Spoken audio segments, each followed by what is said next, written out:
Hello everyone, and welcome back to another speedrun. I'm of course your friendly neighborhood vampire shut-in, dear darling honeyboy, and today I've done fan art of one of the few mangas that I've ever read or interacted with, Servamp. Roll the tapes. So I decided to draw Kuro, which is, they describe him as the deuteragonist, but he's like the main side character of Servamp, a little blue-haired vampire cat boy. What else could you possibly want, right? But at first I started out like with a post that would be less like standard for him, but I ended up doing like literally a signature post. Like very close to the one in his like anime reference image. But I did like, oh, we can try to have some like wind and movement in there. No. Servamp was like, I found it when I was 11 and I was like fucking obsessed with it for like 1.5 or 2 years or something. And I was just horrible about it. I was so annoying about it. And now it's just like a bit of a guilty pleasure of mine. Still, I'm just rereading the manga, like, why? But it brings me joy. I'm allowed. So I just decided to fuck you, de-animate your cat boy, essentially. Which, you know, it's kind of what I do. I did a me once again. But you know, I love servicing like a bit more niche fandoms, so of course I had to. I had to make 11-year-old me happy, okay? But yeah, Servamp is a vampire shoujo thing. It's hard to describe. It has like 7 deadly sins themes. Like this guy is sloth, naturally. You will see how tired this guy is. But yeah, it has such like intense impact on how I do things now. It's not even like remotely okay. No, really, it's if you read my comic, No Rest for the Deathless, it's a lot of influence. If you know what to look for, you will see it everywhere. I accidentally Servamp in everything I do. Art, storytelling, it's horrendous. They have they have very strong character designs, which is, you know, fun. I have a thing where I force my friends to watch the anime, which is, you know, it's a classic 1 season, 12 episodes, 22-minute episode kind of thing. But I sit them down and we watch them all in one sitting, which I think kills brain cells. But since doing that never gets you to like understand anything, you can still refer to the characters by saying like the green one or the blue one, or the Shakespeare one or the angel one, you know. But yeah, it's, you can see on his design too, it's a lot. It's a lot of fun things to work with. Of course, the biggest thing is like figuring out the face, but I think I did a pretty good job. It's of course like a bit better in the sketch, as things usually tends to be. But you know, it ended up in a place where I'm, you know, kind of happy with it. And yeah, as I said, it's just a very standard Kuro pose with like the little hand thing, but I find it so charming. I think it's very fun. If it ain't broke, don't fix it.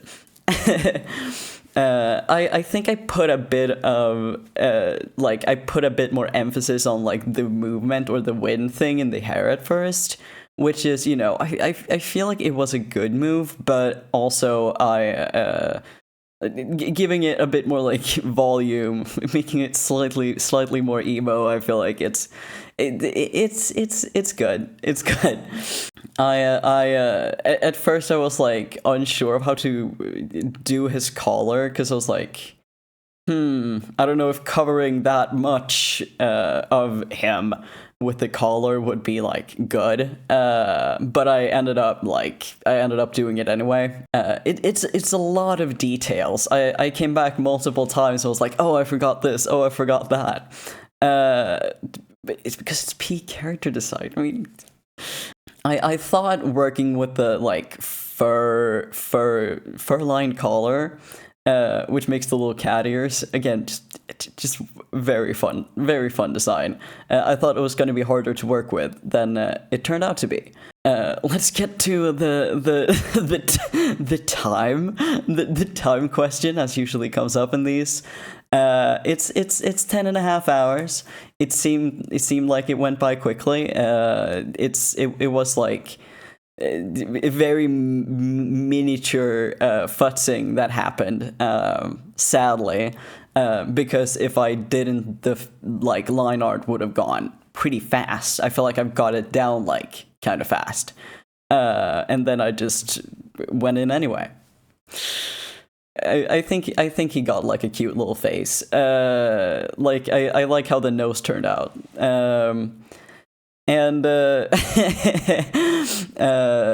like drawing a anime character this white might be like but no, this is a certified white boy. He's British, which is my favorite British boy, I guess. It's just a very, very tragic thing to find out, I was about to say. It's written and drawn by one author, and I think that's fun. To maybe give a reference about like the the vibe of this series. This author does two things. This author does Servamp, and it does Boys Love Comics. So it's not straight up gay, but it has the vibes. Watching it really has a severe impact on your psyche if you watch it in one sitting. The anime is incredibly fast paced. And has like a lot of emotional whiplash, which I think it's great. I feel like my short attention span was really tickled by that when I was 11. At first I thought it because it was like, oh, you tried to fit 8 manga books into like that little of an anime. And then I reread the manga and I was like, oh no, it just is like that. It's just more fast paced fluff. It's just taking out scenes. Which is, it's great, and I love it. It has a level of like combination of seriousness and comedy too that I've just like, this is just what I do now when I make any kind of story. Formative experience, this stupid silly little shoujo. I think I've like consumed this and like Junji Ito and maybe something else, but that's to the extent I've read manga too. I love shoujo and Junji Ito, but of course I do art. Of course I read Junji Ito, fucking with the colors a lot. Naturally, I didn't want a color pick, and I thought it was going to be pretty hard to do as well. So I ended up futzing with like the shades of blue a lot. And also like how much actual variation should I have, but I think I ended up largely going with the same hue for like most things. It was more of a question of like how saturated and how dark I wanted it. I also like made his nose like a little gave him a bit of like red on the nose, which made it even cuter. Because I have to. I mean, look at it. But he's like he's just very appealing to a 11-year-old me. And I think maybe to other people too, or definitely to other people too, but just adored this guy. So, and I've only like drawn fan art of him once, which is, you know, interesting. But I feel like I rarely actually draw fan art. But now with this channel, I kind of, I was about to say have to, but yeah. Blending this thing, I wanted in reality to try like, I always want to try new things. But I ended up kind of not doing that, but I used a more textured brush for blending the jacket, but it kind of it wasn't as good as the 30-30-40, just because it didn't give like it was kind of impossible to get harsh edges the way that the 30-30-40 does. It definitely made it like easier to get smooth, but you know, the shading was a bit weaker on this than it has been the last couple of speedruns, I feel. Also, in like the color department, I feel like it wasn't as like vivid as I would have liked it to be, and I didn't really know how to fix that. But I ended up kind of just needing to be happy with it. But I used the 30-30-40 for the hair. I don't know how much I actually used the layers that are like actually giving hair texture. I don't really think I did. I had just a lot of shading layers. I think I had like 3 overlay layers. And I settled on an overlay just because I blotted out shadows, and then I just went through like, oh, should I have this as an overlay or something like that just in the beginning to see. And I liked how the overlay turned out with like the little bit of purple hint. I also considered going in with like an add or a glow dodge, but I ended up not doing that. I feel like because the light source in this one wasn't as strong, and I felt like I maybe could have like made the shadows even less dramatic. Even for some reason. I did like how the shading turned out like on the left collar. It made a good overlap look, you know what I mean? It made it look like the collar was really over the shoulder, like gave it a distance there that I think I don't get that often. I also think like the shading on the little ripped parts of the jacket turned out pretty good. I also realized, like, almost at the end, like, oh shit, he has a patch on his shoulder. Hope it's on the other shoulder. It wasn't. But fixing that was not. It wasn't way too hard. Once again, with like the fun little character design details, I adore it. I did go in with like an add glow layer just on for some shading on the fur collar. After just like looking at like some reference images of him and how Strike Tanaka, who makes this series, do it. I also did a thing with the line art where I duplicated it and added a bit like of a Gaussian blur on one of them. I don't know where I learned that, but I know that it gives a cool effect. And on the one that I didn't blur, I also made that a slightly lighter blue color and erased the black layer, the black blurred layer on like the folds of the clothing and the pockets and so on, like the parts I didn't want to be super visible. And I think it helped me. Trying to figure out the color of the background was pretty difficult because I work on like I call it a perfect gray. I don't think that's the actual word for it, but just like a neutral 50% gray, which is for one reason or another I got the understanding that that's a good thing to do. But it was kind of hard to figure out like a color to have for the background after that. So I ended up using like literally the color of his hair, and it turned out pretty aight. So I did another speedrun, like breaking up this one in the middle of the process, and usually that messes me up a bit. So halfway through, I wasn't particularly psyched on continuing it, but I did. We have to commit. We have to commit on to our silly little vampire boy, okay? When I felt like done with the Kuro himself, I was like, okay, I'm just gonna make a background. I had like tried to figure out something earlier, but I was like, I give up, and I just looked at like, okay, this is a panel of him that I like. I'm just gonna add like some kind of halftone looking thing, like in an angle that would make it look cool.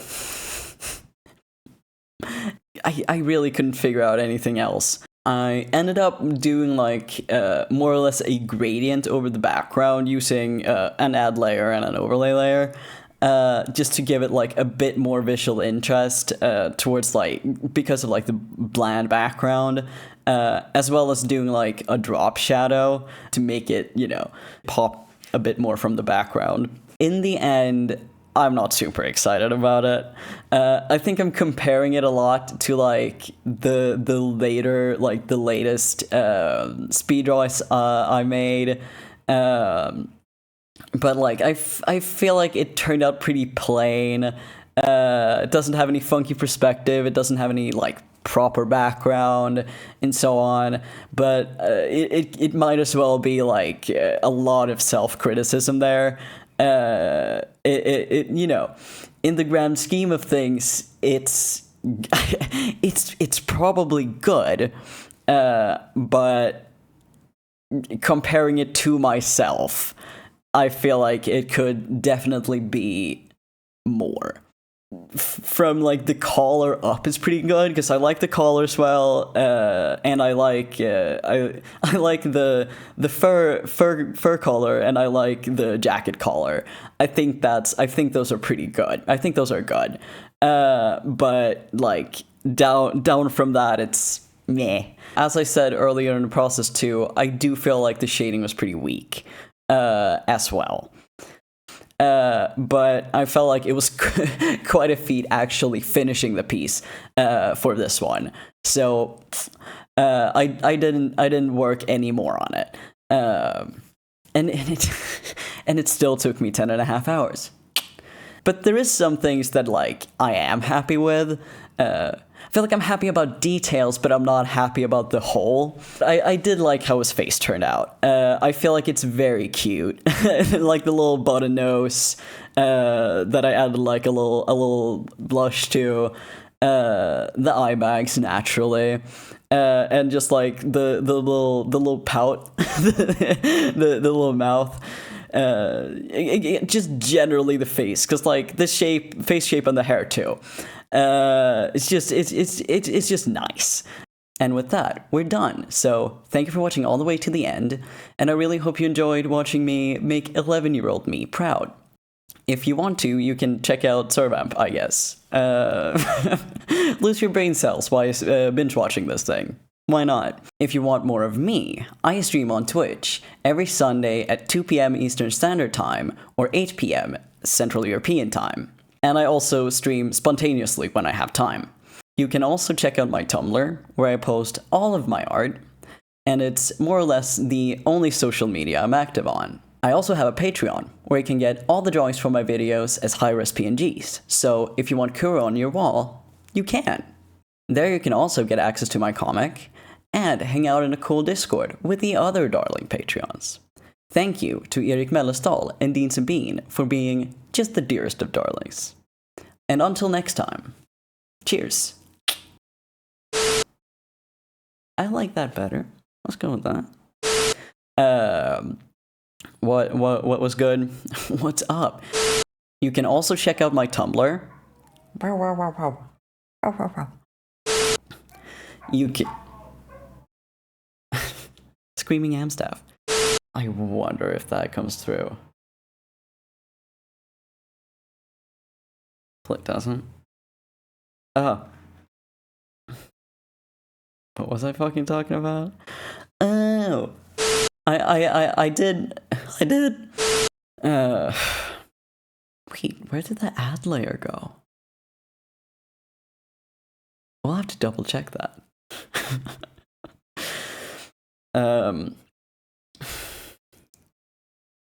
Fuck. Maybe it was the buttons. Oh, Strike Tanaka, who makes this. God, it sounds so American. In the end, number 15.